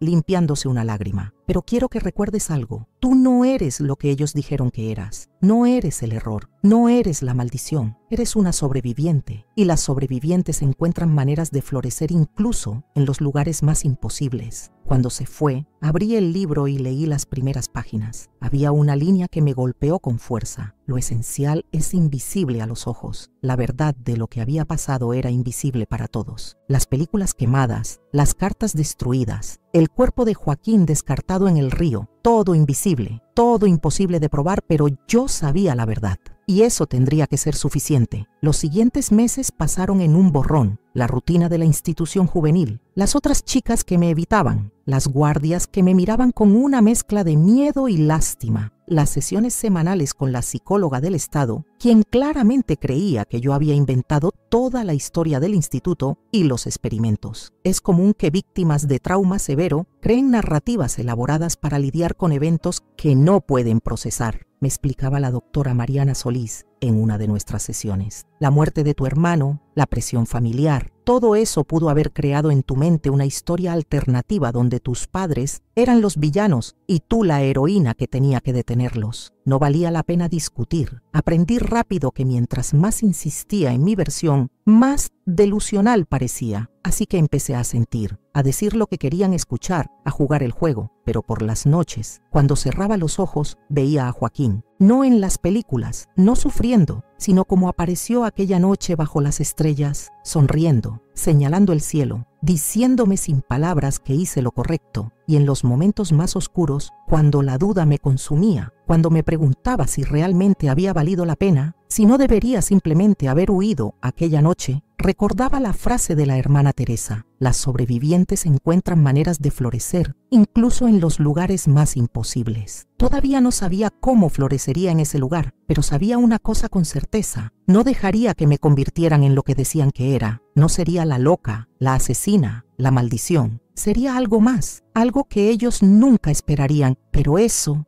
tardaría años en descubrirlo. Si alguna vez te han hecho sentir que estás loco por decir tu verdad, que estás equivocado por defenderte, que eres el problema cuando en realidad eres la víctima, cuéntamelo en los comentarios. Tu realidad es válida, incluso cuando nadie más la vea. Los años en la institución juvenil en Torreón fueron duros, pero de cierta forma menos crueles que mi propia casa en Gómez Palacio. Por primera vez en la vida, tenía 3 comidas garantizadas al día, un colchón solo mío y principalmente nadie llamándome el error o la maldición. Claro, no era un paraíso. Las otras chicas me evitaban, cuchicheando en las esquinas sobre la loca que mató a sus papás. Las guardias me trataban con una mezcla de miedo y lástima. Y las noches, las noches estaban pobladas por pesadillas, donde Joaquín me visitaba, a veces sonriendo como en la infancia, a veces sufriendo como en las películas que vi en aquel sótano. Cumplí 18 años todavía en aquella institución. 4 años habían pasado rápido y lento al mismo tiempo. Yo estudiaba en la pequeña escuela que funcionaba allá dentro. Descubrí que tenía facilidad con los números, con las matemáticas. Es raro ver a alguien con tanto talento para los cálculos, decía la profesora Hortensia Vega, una señora de cabellos grises que fue la primera persona en tratarme como gente en mucho tiempo. Fue ella quien me animó a seguir estudiando, incluso sabiendo que mi destino, al cumplir 21 años, sería una penitenciaría común. El conocimiento es lo único que nadie puede quitarte, Dolores, me dijo una vez, sosteniendo mis manos entre las suyas. Ni siquiera las rejas pueden contener una mente que decide volar. En 1974, cuando cumplí 21 años, llegó el momento de la transferencia. La noticia vino de sorpresa. Sería llevada al recién inaugurado Centro de Readaptación Social Femenil de Durango. Era lejos, en otro estado, pero la sobrepoblación en las penitenciarías más cercanas no dejó alternativa. Recuerdo el día de la transferencia como si fuera ayer. La profesora Hortensia vino a despedirse y me entregó un paquete. «Solo ábrelo cuando llegues allá», dijo con lágrimas en los ojos. Nunca había visto a nadie llorar por mí antes. El viaje hasta Durango fue largo e incómodo. En el camino, mirando por la ventana enrejada de la patrulla, vi paisajes que nunca había imaginado. El desierto se extendía hasta perderse de vista, dorado bajo el sol. Pensé en cómo a Joaquín le hubiera encantado ver aquello. Él siempre hablaba de conocer lugares diferentes antes de quedar confinado a aquella cama. Cuando finalmente llegamos al centro de readaptación, me sorprendí. Era un edificio nuevo, de paredes todavía sin las marcas del tiempo. Fui registrada, catalogada, uniformada, un número más en el sistema, una vida más entre paredes. Aquella primera noche, sola en la celda que sería mi hogar durante los próximos,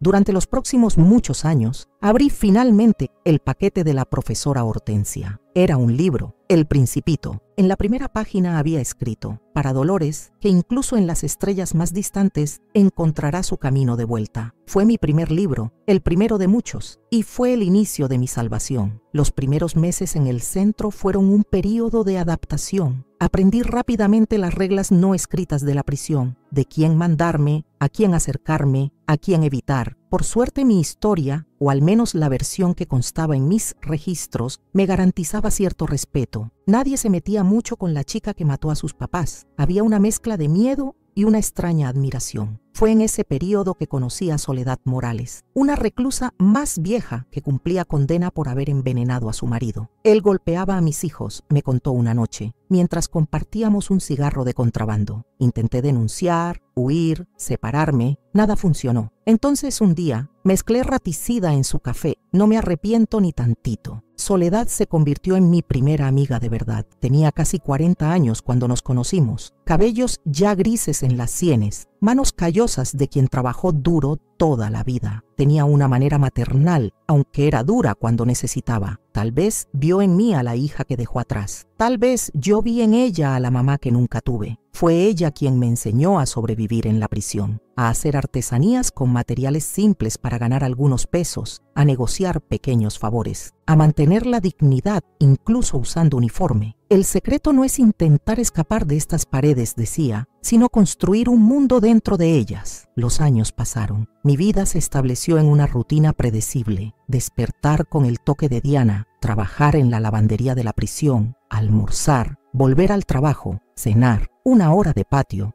dormir. Pero el silencio, el silencio era lo que más pesaba. El silencio sobre lo que realmente pasó, el silencio sobre Joaquín, el silencio sobre el instituto y esos experimentos, el silencio sobre la verdad que nadie quería creer. Cada vez que una nueva reclusa llegaba y preguntaba por qué estaba ahí, yo decía la versión oficial: maté a mis papás, punto. No mencionaba el sótano, no mencionaba las películas, no mencionaba a mi hermano tirado en el río como basura, porque ¿para qué? ¿Quién creería? El silencio se convirtió en mi segunda piel, una armadura que me protegía pero también me ahogaba. En 1978, una noticia sacudió mi rutina. Soledad sería liberada. Su condena, reducida por buen comportamiento, había llegado a su fin. La alegría que sentí por ella se mezclaba con un miedo terrible de quedarme sola otra vez. La víspera de su salida, nos sentamos en el patio mientras ella fumaba su último cigarro como reclusa. ¿Qué voy a hacer sin ti, Soledad?, pregunté sin poder esconder el temblor en mi voz. Me miró con esos ojos que parecían leer mi alma. Vas a continuar, Dolores, como siempre lo hiciste, como siempre lo harás. Eres más fuerte de lo que piensas. Tengo miedo, admití, algo que nunca había dicho en voz alta antes. No de lo que hay aquí dentro, sino del vacío, del silencio cuando vengan las pesadillas. Soledad apagó el cigarro cuidadosamente y guardó la colilla en el bolsillo. Hasta en eso era organizada. Voy a decirte algo, muchacha, y quiero que lo grabes bien. Sostuvo mi cara entre sus manos, forzándome a mirar directamente a sus ojos. Lo que pasó contigo y tu hermano fue una monstruosidad. Lo que hiciste después, bueno, no voy a juzgar. Pero ahora tienes una elección. Puedes pasar el resto de tu vida siendo prisionera, no solo de estas paredes, sino de tus recuerdos, o puedes decidir vivir, incluso aquí dentro. ¿Cómo?, pregunté, las lágrimas finalmente escapando. Encuentra un propósito, ayuda a alguien, aprende algo nuevo, haz que cada día, aunque idéntico al anterior, tenga un significado. A la mañana siguiente, Soledad partió. Su última promesa fue escribir, mandar noticias. Nunca recibí carta alguna. Más tarde descubrí que murió en un accidente de autobús apenas 3 semanas después de salir de la prisión. Ni siquiera tuvo tiempo de sentir el sabor de la libertad.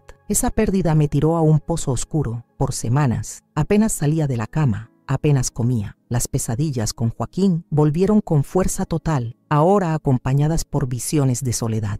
Fue cuando conocí a la hermana Beatriz Salinas. No es coincidencia que fuera otra monja. Tal vez las monjas veían algo en mí que otros no veían. Era una religiosa voluntaria que visitaba la prisión semanalmente para ofrecer consuelo espiritual. Al principio la evité como evitaría una enfermedad. Lo último que quería era escuchar sermones sobre perdón, pero la hermana Beatriz era persistente. Semana tras semana se sentaba a mi lado en el comedor, aunque yo no dijera una palabra. No hablaba de Dios ni perdón. Hablaba de libros, de poesía, de filosofía. Traía siempre un libro diferente que dejaba conmigo hasta la siguiente visita. ¿Por qué insiste tanto?, pregunté una vez después de casi 2 meses de ese ritual. Porque veo algo en tus ojos, respondió simplemente. Una luz que se niega a apagarse, incluso cuando tú misma intentas sofocarla. Fue ella quien consiguió permiso para que participara en el programa de educación de la prisión. En esa época era algo raro. Reclusas con acceso a estudio formal, pero de alguna forma, esa monja pequeña y determinada movió montañas burocráticas. En 1980 empecé a estudiar formalmente. Primero terminé la secundaria, después la preparatoria. El salón improvisado en la prisión se convirtió en mi refugio. Los libros, mi escape, los números, mis compañeros. Cuando terminé la preparatoria, la hermana Beatriz trajo una propuesta que lo cambiaría todo. Un programa piloto donde reclusos podrían cursar educación superior a distancia por correspondencia. Era experimental, burocrático, difícil, pero posible. Matemáticas, respondí sin dudar cuando preguntó qué me gustaría estudiar. Quiero entender los números, las ecuaciones, la lógica. Durante 5 años estudié como nunca. Las guías llegaban mensualmente. Yo resolvía los ejercicios, escribía ensayos, enviaba de vuelta. Mi celda se transformó en una pequeña biblioteca de libros de álgebra, geometría, cálculo, las paredes cubiertas por anotaciones y fórmulas, pero el silencio sobre mi pasado continuaba. Nadie en la prisión sabía la historia real, solo sabían que maté a mis papás. El por qué, eso quedaba enterrado bajo capas y capas de silencio autoimpuesto. Las pesadillas continuaban. Joaquín aparecía en mis sueños, a veces preguntando, ¿por qué no me salvaste antes? A veces solo mirándome con esos ojos grandes, acusadores. Y yo despertaba en sudor frío, el peso del silencio aplastándome el pecho, el peso de la verdad no dicha, el peso de saber que el instituto probablemente siguió existiendo, probablemente siguió buscando otros niños, otros especímenes. Pero ¿qué podía hacer yo? Estaba presa, sin pruebas, sin credibilidad.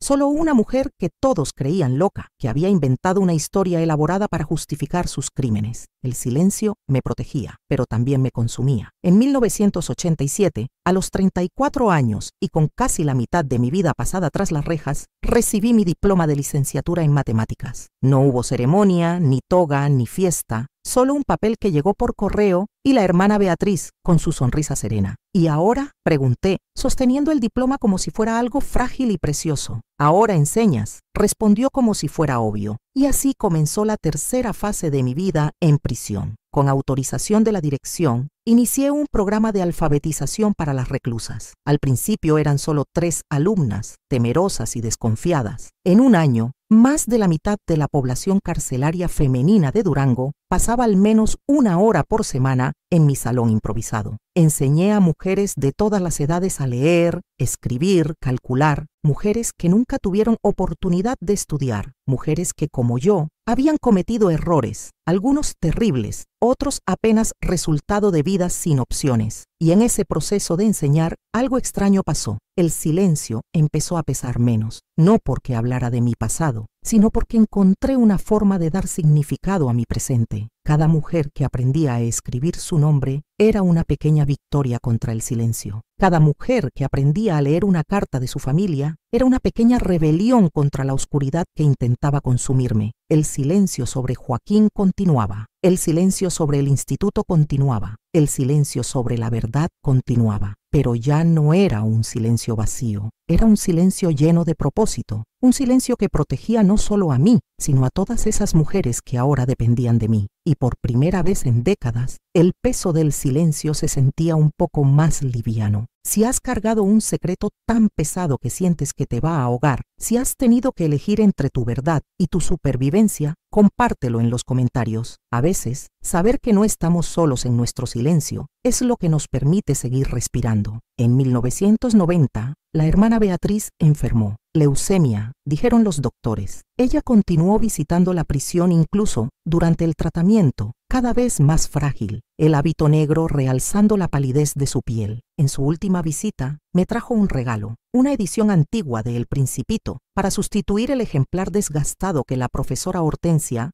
me había dado años antes. ¿Sabes por qué me gusta tanto este libro?, preguntó la voz ya débil. Porque habla de un niño y un zorro, respondí intentando bromear para no llorar, porque habla de ver con el corazón, de domesticar y ser domesticado, de crear lazos, sostuvo mi mano. Tú creaste lazos aquí, Dolores, con cada mujer que enseñaste a escribir su nombre, con cada una que ahora puede leer una carta de su familia sin necesitar ayuda. Transformaste tu prisión en algo significativo. La hermana Beatriz falleció 2 semanas después. No pude ir al funeral, claro, pero organicé una pequeña ceremonia en el patio de la prisión. Sorprendentemente, la directora autorizó. Más sorprendente aún, casi todas las reclusas participaron. Fue un momento raro de unión en ese lugar, normalmente dividido por rivalidades y tensiones. Mujeres de diferentes orígenes, crímenes, sentencias, todas unidas en respeto por aquella que había sido una presencia constante de bondad en sus vidas. Y algo extraño pasó durante aquella ceremonia improvisada. Mientras leíamos fragmentos de El Principito, en homenaje a la hermana, sentí una paz que no conocía desde la infancia, como si un círculo se cerrara, como si finalmente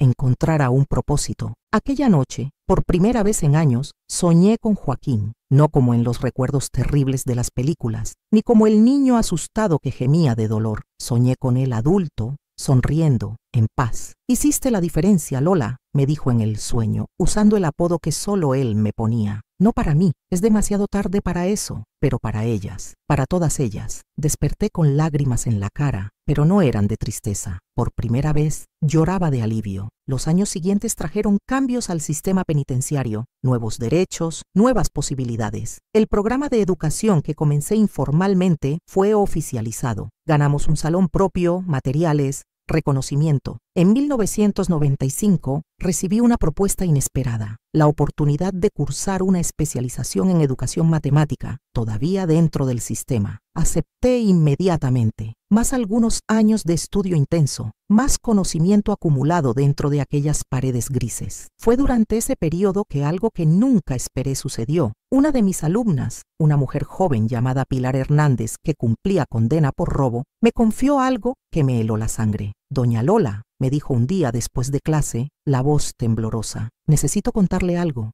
que nunca le conté a nadie. La llevé a un rincón más privado del patio. Lo que me contó me transportó décadas atrás, a aquel sótano en Gómez Palacio. Cuando era niña, comenzó Pilar, mi hermano menor enfermó. Tenía problemas de corazón. Un día un doctor vino a nuestra casa. Dijo que podía ayudar. Mis papás estaban desesperados, no teníamos dinero para tratamiento. El doctor dijo que había un programa especial que podría tratar a mi hermano gratis. Solo necesitaba que firmaran algunos papeles. Mi corazón empezó a latir más rápido. ¿Qué pasó con tu hermano, Pilar? Desapareció, susurró, las lágrimas corriendo por su cara. El doctor se lo llevó para un instituto de investigación. Dijeron que volvería en unos meses. Nunca volvió. Cuando mis papás preguntaron, les dijeron que había muerto durante el tratamiento. Ni siquiera nos dejaron ver el cuerpo. Las manos me temblaban. ¿Cuándo fue eso? En 1982. Yo tenía 10 años. Mi hermano tenía 7. 14 años después de lo que pasó con Joaquín. El instituto todavía existía. Todavía buscaban niños. Todavía. ¿El doctor usaba lentes redondos? Pregunté, aunque ya sabía la respuesta. Cabello peinado hacia atrás con brillantina. Pilar me miró sorprendida. Sí, ¿cómo supo? No pude responder. La habitación giraba a mi alrededor. Todo este tiempo, mientras yo estaba presa, mientras cargaba el silencio, mientras me convencía de que al menos había detenido el mal, el instituto había continuado. Otros niños habían sufrido. Otros Joaquines habían sido descartados como basura. Doña Lola, ¿está bien? La voz de Pilar sonaba lejana. Tu hermano,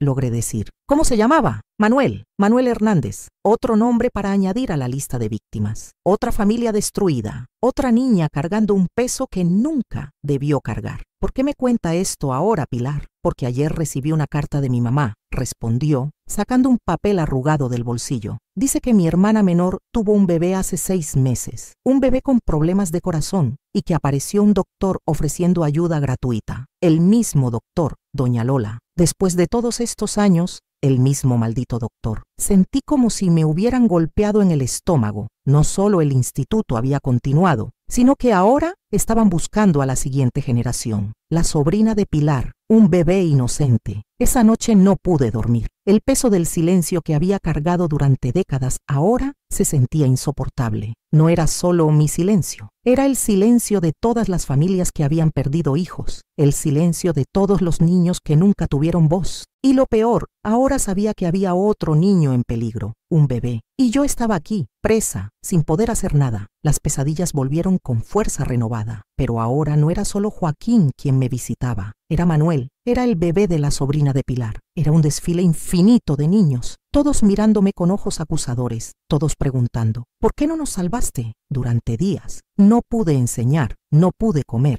no pude funcionar. El miedo de que la historia se repitiera, el terror de que otro niño sufriera lo que sufrió Joaquín, me consumía. Fue Pilar quien finalmente me sacó de esa espiral oscura. Doña Lola, dijo, sentándose frente a mí en mi celda. No sé qué pasó en su vida, no sé por qué está aquí, pero sé que cuando le conté sobre mi hermano algo cambió en sus ojos, como si supiera exactamente de qué estaba hablando. La miré en silencio, décadas de silencio presionando mi pecho. Mi sobrina, continuó Pilar, ese bebé, si no hacemos algo, él va a terminar como mi hermano, como todos los otros. ¿Qué puedo hacer yo? Pregunté, la voz apenas un susurro. Estoy aquí, presa, sin credibilidad, sin pruebas. Ya intenté contar la verdad una vez, nadie me creyó. Entonces cuénteme a mí, dijo Pilar con determinación. Cuénteme su verdad.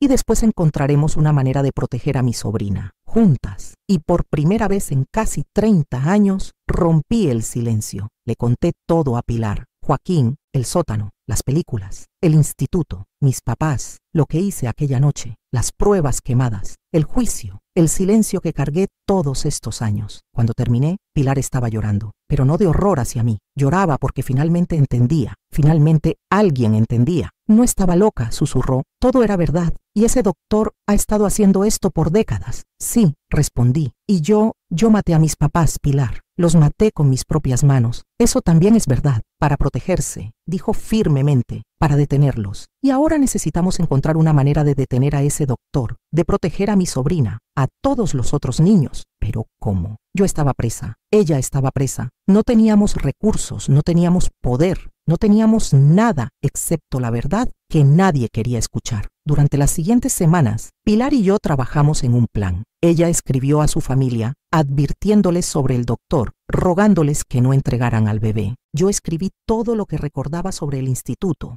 el doctor, los procedimientos, con la esperanza de que algún día alguien lo leyera y lo creyera. Pero el miedo era constante, el miedo de que fuera demasiado tarde, el miedo de que mientras escribíamos cartas y hacíamos planes imposibles, otro niño estuviera sufriendo, otro Joaquín estuviera siendo descartado. El miedo de que la historia se repitiera una y otra vez, porque yo había elegido el silencio en lugar de la verdad, porque había permitido que el peso de no ser creída me silenciara por décadas, y ahora un bebé inocente pagaría el precio de mi silencio. Aquella noche, sentada en mi celda, miré por la pequeña ventana hacia las estrellas, las mismas estrellas que Joaquín y yo solíamos contar, las mismas estrellas que todavía brillaban, indiferentes al sufrimiento humano debajo de ellas. Y por primera vez en años, no solo vi las estrellas, vi la enormidad de mi error, el error de pensar que mi silencio protegía a alguien cuando en realidad solo protegía al mal que seguía existiendo allá afuera. El miedo de que la historia se repitiera no era solo miedo, era certeza, porque mientras yo me escondía detrás del silencio,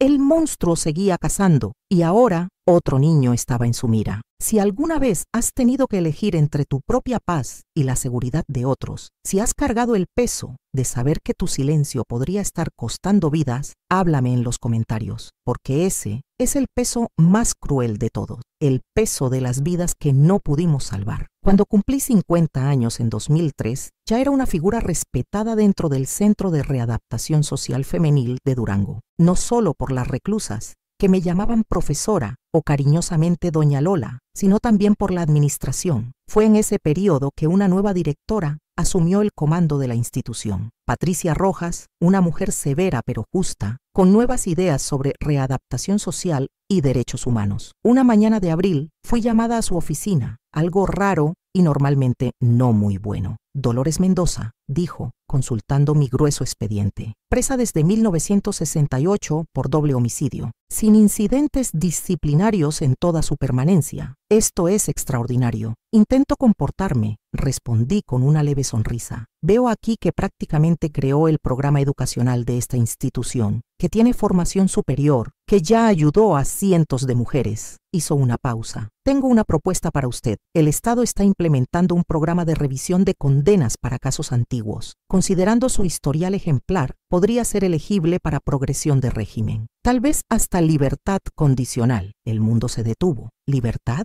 La palabra sonaba extraña, casi aterradora. Después de 35 años entre muros, la idea de estar del otro lado me parecía más aterrador que cualquier cosa. ¿Y si no quiero? Las palabras salieron antes de que pudiera contenerlas. La directora me miró sorprendida. ¿Cómo que no quiere? Estoy hablando de libertad, Dolores. Respiré profundo. ¿Qué haría allá afuera? No tengo familia, no tengo casa. Mi vida, mi trabajo está aquí dentro. Estas mujeres me necesitan. Pero mientras decía esas palabras pensaba en otra cosa. Pensaba en el doctor de lentes, pensaba en el instituto, pensaba en la sobrina de Pilar y todos los otros niños que todavía estaban en peligro. Aquí dentro estaba a salvo del mundo, pero el mundo no estaba a salvo del monstruo que seguía suelto. Hay otra razón, dije finalmente, sorprendiéndome a mí misma. Una razón por la que tal vez necesite estar allá afuera. La directora Patricia se recostó en su silla, estudiándome con nuevos ojos. Escucho, y por segunda vez en mi vida, conté la verdad, toda la verdad. Joaquín, el sótano, el instituto, el doctor, las décadas de silencio, y ahora la sobrina de Pilar en peligro. Cuando terminé, la directora estaba pálida. ¿Tiene alguna prueba de esto? Ninguna, admití. Las pruebas fueron destruidas hace décadas. Solo tengo mi palabra y la palabra de Pilar Hernández sobre su hermano y las cartas de su familia sobre el bebé. Dolores, dijo la directora lentamente, si lo que dice es verdad, esto es algo que va más allá de mi jurisdicción. Necesitaríamos involucrar a autoridades federales, ministerios públicos, investigaciones exhaustivas. Lo sé, respondí, y sé que probablemente nadie me crea. Soy una mujer condenada por asesinar a sus propios padres, una mujer que pasó más de la mitad de su vida en prisión. ¿Por qué alguien me creería ahora? La directora Patricia me miró largo rato. Porque yo le creo, dijo finalmente. He trabajado en el sistema penitenciario por 20 años. He visto mujeres que mienten, que manipulan, que inventan historias. Y he visto mujeres que dicen la verdad que nadie quiere escuchar. Usted es del segundo tipo. Aquellas palabras me golpearon como un rayo. Después de décadas, alguien finalmente me creía, no por lástima, no por obligación, sino porque veía la verdad en mis ojos. ¿Qué podemos hacer?, pregunté, la voz quebrándose. Primero, voy a contactar a la defensora pública del Estado. Hay una abogada joven, muy talentosa, que se especializa en casos de abuso institucional. Se llama Aline Ibarra. La directora hizo una pausa. Curiosamente es nieta de un ex policía de Gómez Palacio, un tal Teodoro Ibarra. Mi corazón casi se detuvo. Teodoro, el guardia que me había escuchado aquella mañana de domingo hace tantos años, el único que pareció tener dudas sobre la versión oficial. ¿Él todavía vive? Falleció hace 5 años, respondió la directora Patricia, pero dejó documentos, anotaciones sobre casos que nunca pudo resolver, incluyendo el suyo. 2 semanas después, Aline Ibarra vino a visitarme. Era joven, tal vez 30 años, con ojos brillantes y llena de ideales. Cuando me vio, sonrió con calidez genuina. Doña Dolores, dijo, sentándose frente a mí. Mi abuelo nunca olvidó su historia. Continuó investigando por su cuenta durante años. De la carpeta que cargaba, sacó fotografías antiguas, el hombre de lentes redondos y cabello peinado hacia atrás, el doctor del instituto. Recortes de periódicos hablando de experimentos clandestinos en ciudades del interior, testimonios de familias que perdieron contacto con parientes enfermos después de visitas de médicos itinerantes. No es mucho, admitió Aline. No es suficiente para reabrir su caso formalmente, pero es algo. Es la confirmación de que no inventó nada. Agarré las fotos con manos temblorosas. Después de tanto tiempo, tener esa validación, aunque pequeña, aunque tardía, era como un peso siendo removido de mi alma. Pero hay más, continuó Aline. Mi abuelo descubrió algo antes de morir. El instituto nunca fue cerrado, solo cambió de nombre. Ahora se llama Centro de Estudios Médicos Avanzados. Y ese doctor todavía trabaja ahí. La sobrina de Pilar, dije urgentemente. El bebé. Necesitamos protegerlo. Ya estamos en eso, respondió Aline. Contacté a la familia. Les expliqué los riesgos. Se negaron a entregar al bebé. Pero, doña Dolores, hay algo más que necesita saber. Hizo una pausa, como si las siguientes palabras fueran difíciles de decir. Según nuestras investigaciones, en los últimos 40 años, al menos 15 familias en diferentes estados de México reportaron situaciones similares. Niños con condiciones raras que desaparecieron después de ser tratados por este instituto. Todos los rastros cuidadosamente borrados, todas las familias demasiado pobres o asustadas para buscar justicia. 15 niños, 15 Joaquines, todos desaparecidos mientras yo cargaba mi silencio. Es mi culpa, susurré. Si hubiera insistido más, si no hubiera aceptado el silencio, tal vez no, interrumpió Aline firmemente. Usted era una niña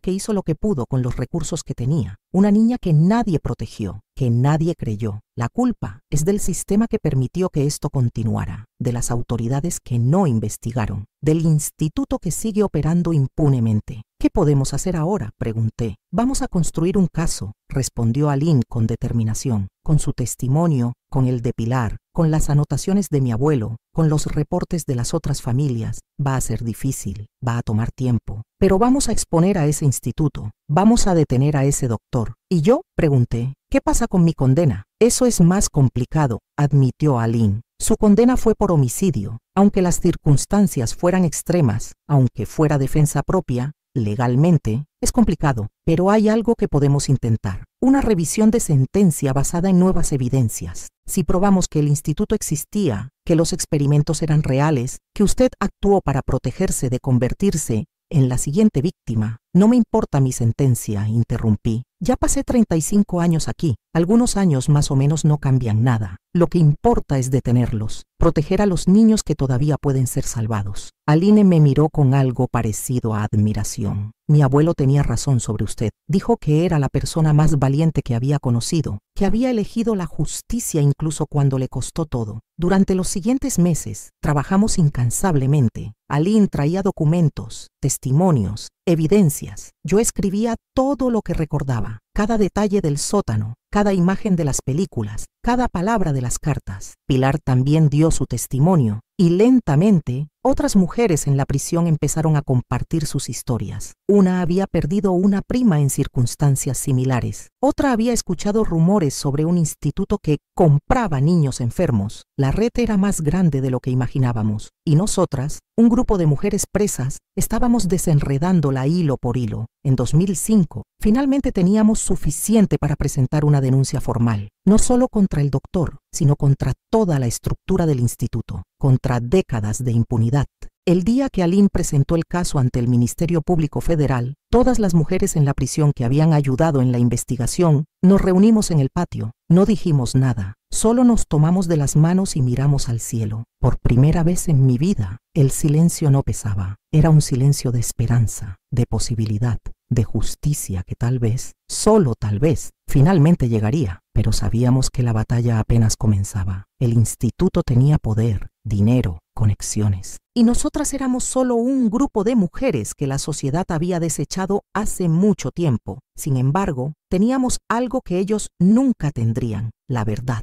Y la determinación de que ningún otro niño sufriría lo que sufrió Joaquín. Esa noche, miré las estrellas desde mi ventana y por primera vez en décadas sentí algo parecido a paz, no porque la batalla estuviera ganada, sino porque finalmente había roto el silencio. Finalmente estaba luchando. Y si perdía, si el instituto ganaba, si todo nuestro trabajo era en vano, al menos sabría que lo intenté, que no me quedé en silencio, que elegí proteger en lugar de esconderme. Si alguna vez has tenido que elegir entre tu propia comodidad y hacer lo correcto, entre el silencio seguro y la verdad peligrosa, cuéntame en los comentarios, porque esas son las decisiones que definen quiénes somos realmente. Los años siguientes fueron un torbellino. La denuncia que Aline presentó en 2005 no fue inmediatamente aceptada. Hubo resistencia, mucha resistencia. El instituto tenía conexiones políticas, abogados poderosos, décadas de operación legítima que usar como escudo. Pero Aline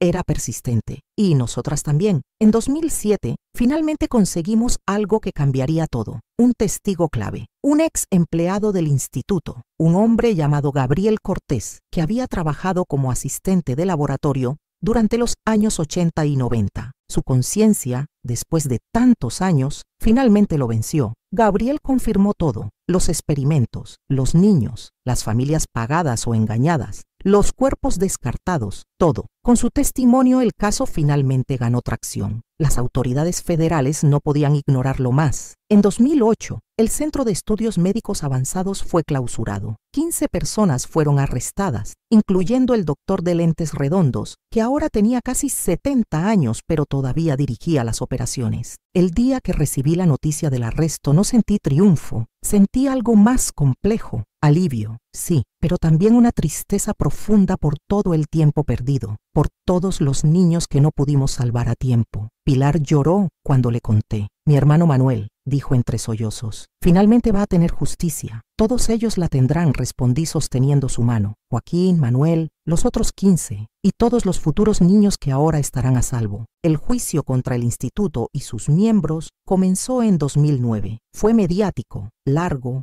doloroso. Aline me llamaba regularmente para darme actualizaciones. Yo había sido llamada como testigo, pero dado mi estatus de reclusa y el tiempo transcurrido, mi testimonio era considerado complementario más que central. No me importaba, no necesitaba estar en el centro de la atención. Solo necesitaba que la verdad saliera a la luz. Durante el juicio salieron detalles horribles, experimentos que habían durado décadas, niños usados para probar medicamentos experimentales, procedimientos quirúrgicos no autorizados, estudios sobre resistencia al dolor, todo justificado como investigación científica avanzada. El doctor y otros 4 miembros principales del instituto fueron condenados a 40 años de prisión. Otros recibieron sentencias menores. El instituto fue permanentemente cerrado y sus bienes confiscados para compensación a las familias víctimas. Pero para mí, la verdadera liberación no vino con las sentencias. Vino en un momento mucho más silencioso, mucho más personal. Fue en 2010, 2 años después del cierre del instituto. Aline vino a visitarme con una propuesta diferente. Doña Lola, dijo, con el caso del instituto cerrado y las condenas confirmadas, ahora podemos intentar algo con su caso, una revisión de sentencia. Tenemos pruebas ahora de que el instituto existía, de que los experimentos eran reales, de que usted actuó en defensa propia contra padres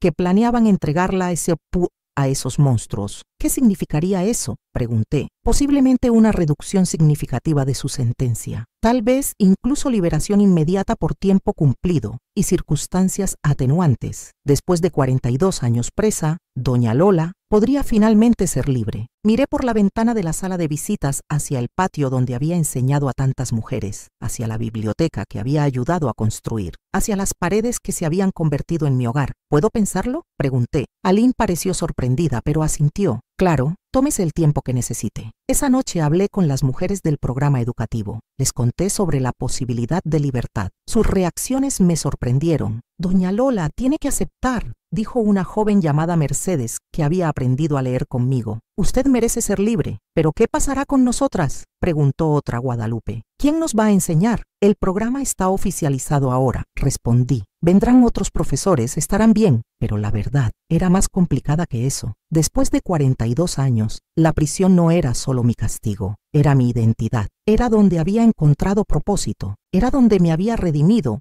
no ante la ley, sino ante mí misma. Pasé semanas pensando, mirando las estrellas cada noche como había hecho desde niña, buscando respuestas en esa inmensidad silenciosa. Y una noche, la respuesta vino. No de las estrellas, sino de dentro de mí. Me di cuenta de que había pasado toda mi vida adulta definida por lo que me habían hecho, por el abuso, por el instituto, por la prisión. Incluso mi trabajo con las mujeres, aunque significativo, era una reacción a mi trauma. Pero ¿quién era yo más allá de eso? ¿Quién era Dolores Mendoza sin las paredes, sin el uniforme, sin la identidad de la mujer que mató a sus padres. Por primera vez en décadas quería descubrirlo. Llamé a Lynn y le dije que aceptaba, que quería intentar la revisión de sentencia, que quería, después de más de 4 décadas, intentar ser libre. El proceso legal tomó 2 años más. Hubo audiencias, evaluaciones psicológicas, testimonios. El caso atrajo atención mediática renovada. Algunos me veían como víctima y sobreviviente. Otros todavía me veían como asesina que había salido bien parada con una buena historia. No me importaba lo que pensaran. Por primera vez estaba haciendo algo por mí, no por justicia para Joaquín, no por las otras reclusas, por mí. En marzo de 2012, a los 59 años,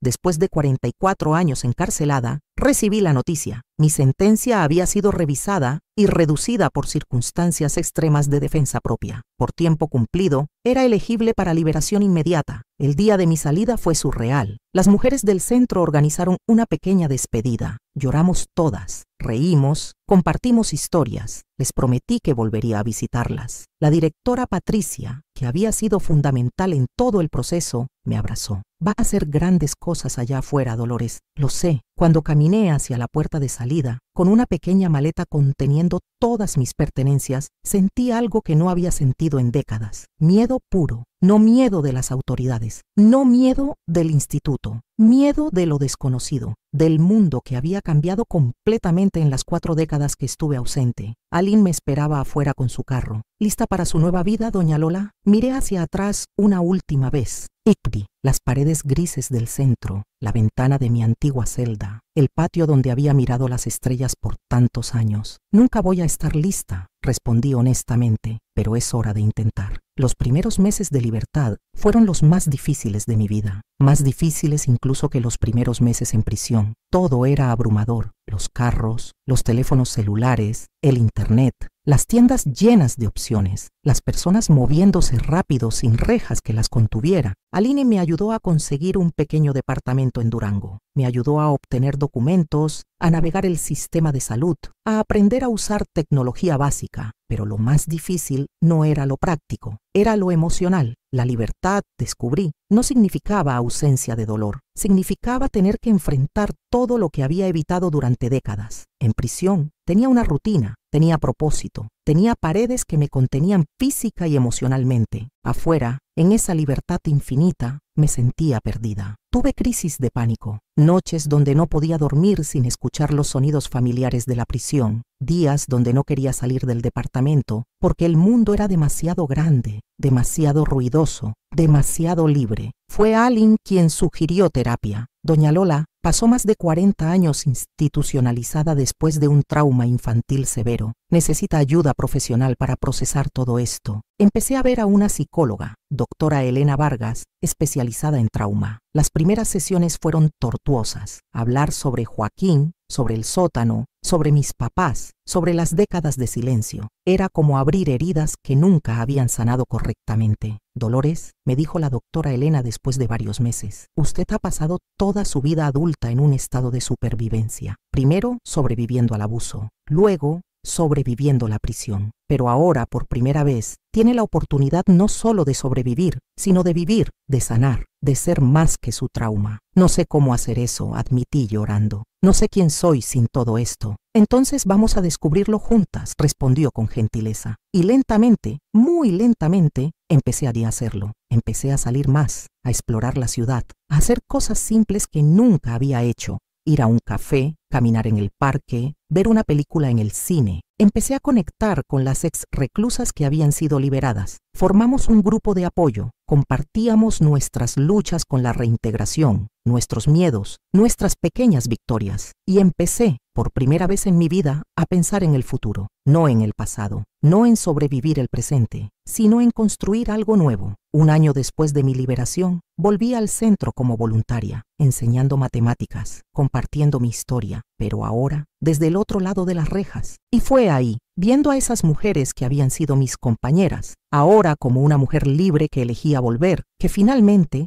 sentí algo que nunca había sentido antes, libertad emocional. No porque el dolor se hubiera ido, Joaquín todavía me visitaba en sueños. El peso de los años perdidos todavía me dolía, pero ahora entendía que podía cargar ese dolor y aún así vivir, que podía recordar sin ser consumida, que podía honrar a mi hermano no solo buscando justicia, sino viviendo la vida que él nunca pudo tener. Si estás luchando por encontrar quién eres más allá de tu dolor, más allá de tu pasado, más allá de lo que te hicieron, déjame decirte en los comentarios que no estás solo. La liberación emocional no es un destino, es un camino, y cada paso cuenta por pequeño que sea. Ahora, a mis 72 años, vivo una vida que nunca imaginé posible. Han pasado 12 años desde que salí de prisión, y cada día sigue siendo un acto de valentía. Cada día sigo aprendiendo lo que significa ser libre. Mi rutina ahora es diferente, pero todavía mantengo algunas costumbres de mis años tras las rejas. Me despierto temprano, a las 5 de la mañana, cuando el mundo todavía está en silencio. Me preparo un café y me siento en el pequeño balcón de mi departamento en Durango. Desde aquí puedo ver el amanecer pintando el cielo de colores que nunca pude apreciar completamente desde una ventana con rejas. 3 veces por semana vuelvo al Centro de Readaptación Social Femenil como voluntaria. Enseño matemáticas, sí, pero también comparto mi historia. Les digo a esas mujeres que la redención no es algo que te dan, es algo que construyes día tras día, decisión tras decisión. Doña Lola, me dicen las chicas nuevas, ¿cómo lo hizo? ¿Cómo sobrevivió tantos años ahí dentro sin volverse loca? Y yo les respondo con honestidad, ¿quién dijo que no me volví loca? Me rompí 1000 veces, pero también me reconstruí 1000 veces, y cada vez que me reconstruía, elegía ser un poco más fuerte, un poco más compasiva, un poco más humana. En 2015, 3 años después de mi liberación, pasó algo que nunca esperé. Aline vino a mi departamento con noticias que me dejaron sin aliento. Doña Lola, encontramos algo, o mejor dicho, alguien nos encontró a nosotros. Era una mujer refugio Salinas de unos 50 años. Resultó ser una prima lejana de mi mamá, que yo ni siquiera sabía que existía. Había leído sobre mi caso en las noticias y después de años de investigar, finalmente me ubicó. Dolores, me dijo cuando nos conocimos con lágrimas en los ojos, necesito que sepas algo. Tu mamá, Remedios, ella también fue víctima. No justifico lo que hizo, pero necesitas saber la verdad. Lo que Refugio me contó cambió mi entendimiento de todo. Mi mamá había sido abusada por su propio padre durante años. Había aprendido que el amor y el dolor eran lo mismo, que los niños eran propiedad,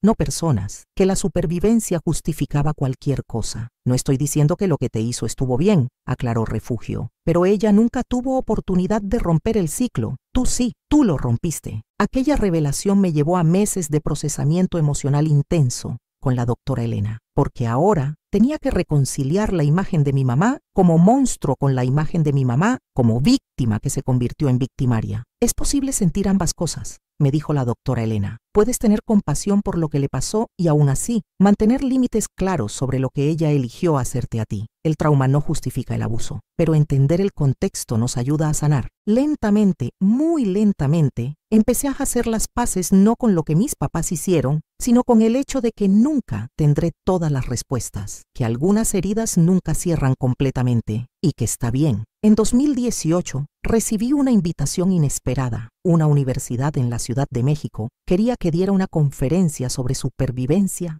trauma y redención. Yo, una mujer que pasó 44 años en prisión, hablando frente a estudiantes y profesores, estaba aterrada. Aline tuvo que convencerme durante semanas. Doña Lola, su historia puede cambiar vidas, puede mostrarles a otros que no importa qué tan oscuro esté el camino, siempre hay esperanza. Acepté. Y el día de la conferencia, parada frente a cientos de personas, con las manos temblando y la voz apenas firme, conté mi historia, toda mi historia. Cuando terminé, hubo un silencio largo. Pensé que había sido un error, que había compartido demasiado, que nadie entendería. Entonces, una joven en la primera fila se levantó. Tenía lágrimas corriendo por su cara. Gracias, dijo simplemente. Gracias por sobrevivir, gracias por no rendirse, gracias por mostrarnos que es posible. Y después ella, otros se levantaron, uno por uno. Una ovación que no era solo para mí, sino para todos los sobrevivientes que alguna vez pensaron que no podían seguir adelante. Ese día entendí algo fundamental. Mi historia no era solo mía, era de todos los que han sufrido en silencio. de todos los que han tenido que hacer cosas imposibles para sobrevivir, de todos los que están buscando una razón para seguir adelante. Ahora, en 2025, a mis 72 años, miro hacia atrás y veo el camino que recorrí. Desde aquella niña de 10 años que fue llamada el error por primera vez, hasta la mujer de 14 años que tuvo que tomar las decisiones más difíciles que alguien puede tomar, hasta la mujer de 59 años que salió de prisión sin saber cómo vivir en libertad. Hasta ahora, ¿me arrepiento de lo que hice aquella noche en 1967? La pregunta que todos quieren que responda. La respuesta es compleja. Me arrepiento del dolor. Me arrepiento de que las cosas llegaran a ese punto. Me arrepiento de que no hubiera otro camino disponible para una niña de 14 años en aquel México de los años 60. Pero me arrepiento de haberme defendido, de haber detenido a mis padres antes de que me entregaran al instituto, de haber sobrevivido cuando todo el mundo esperaba que me rindiera. No, ese no lo lamento. Joaquín nunca tuvo la oportunidad de crecer, de amar, de vivir, pero yo sí. Y cada día que vivo, cada mujer que ayudo, cada historia que comparto, es mi manera de honrar su memoria, de asegurarme de que su sufrimiento no fue en vano. El instituto fue cerrado. El doctor murió en prisión en 2019. Los niños que fueron víctimas nunca podrán ser recuperados, pero los niños que salvamos, los que nunca fueron entregados porque las familias conocieron la verdad, esos son mi legado. Y las mujeres que enseñé a leer, las mujeres que encontraron esperanza en mis palabras, las mujeres que aprendieron que el trauma no define quiénes somos, sino cómo elegimos responder a él. Por las noches, todavía salgo a mirar las estrellas, ya no desde un patio de prisión con muros de cemento, sino desde mi balcón, libre. Las estrellas siguen siendo las mismas, siguen brillando con esa indiferencia celestial, pero yo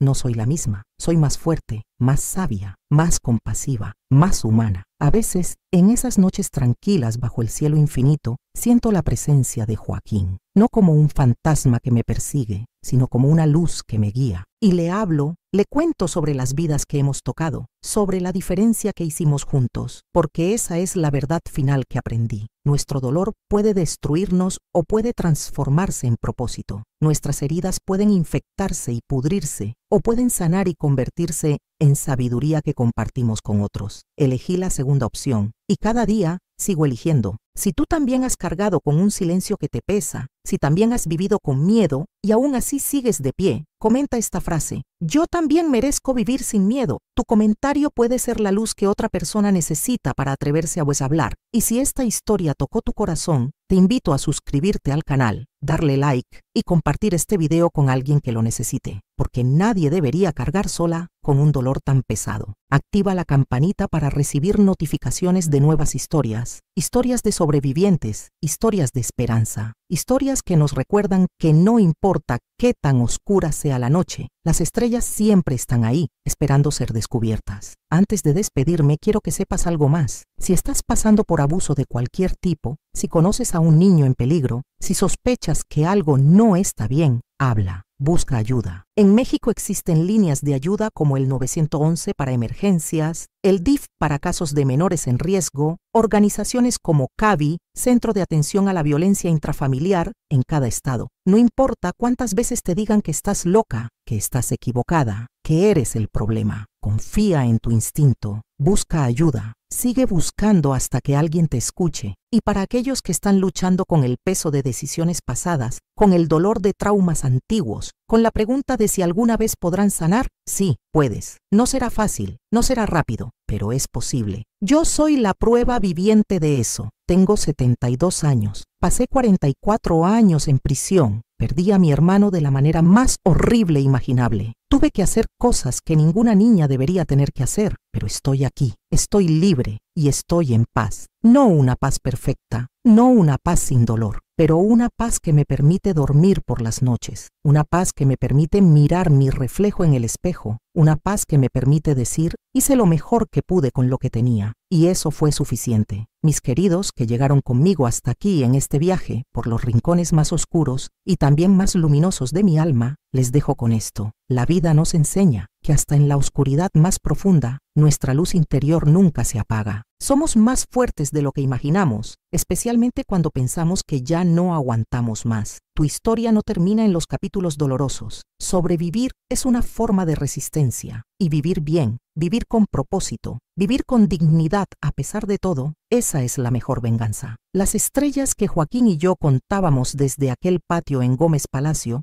todavía brillan, y cada noche cuando las miro, me recuerdan que incluso después de la oscuridad más absoluta, siempre llega el amanecer. Gracias por escucharme, por permitir que una señora de 72 años desde Durango pueda tal vez tocar sus vidas de alguna forma. No olviden comentar, yo también merezco vivir sin miedo, si esta historia resonó en ustedes. Y compartan este video con quien lo necesite, porque las historias de supervivencia necesitan ser contadas, necesitan ser escuchadas, necesitan inspirar a otros a seguir adelante. Nos vemos en el próximo video, mis queridos. Y recuerden, incluso en las noches más oscuras, las estrellas siguen ahí arriba, brillando, esperándonos. Con todo mi cariño, doña Lola.